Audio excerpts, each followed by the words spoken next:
পাল্টা প্রস্তাব আইন বাংলাদেশে প্রযোজ্যতা। বাংলাদেশে পাল্টা প্রস্তাব আইন বলতে সাধারণত চুক্তি আইন 1872-এর ধারা 19 বোঝানো হয়।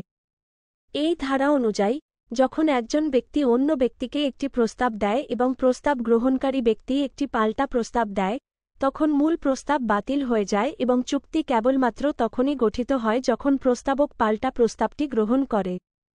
পাল্টা প্রস্তাব আইনের কিছু গুরুত্বপূর্ণ দিক। মূল প্রস্তাবটি স্পষ্ট, নির্দিষ্ট এবং অসন্দেহভাজন হতে হবে। পাল্টা প্রস্তাবটি মূল প্রস্তাবের সাথে যুক্ত হতে হবে এবং এর মধ্যে উল্লেখযোগ্য পরিবর্তন থাকতে হবে। যোগাযোগ মূল প্রস্তাব এবং পাল্টা প্রস্তাব উভয় পক্ষেরই জ্ঞাতে আসতে হবে। গ্রহণ প্রস্তাবককে অবশ্যই পাল্টা প্রস্তাবটি স্পষ্টভাবে গ্রহণ করতে হবে। সময় পাল্টা প্রস্তাবটি যুক্তিসঙ্গত সময়ের মধ্যে প্রদান করতে হবে। পাল্টা প্রস্তাব আইনের কিছু উদাহরণ।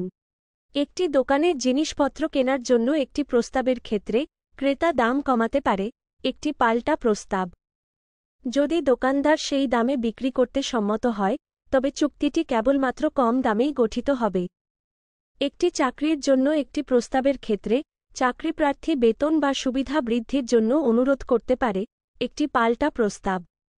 যদি নিয়োগকর্তা সেই শর্তগুলিতে সম্মত হয়, তবে চুক্তিটি কেবলমাত্র উন্নত শর্তাবলী সহ গঠিত হবে। আইনি পরামর্শ। আপনার যদি কোন পাল্টা প্রস্তাব আইন সম্পর্কে প্রশ্ন বা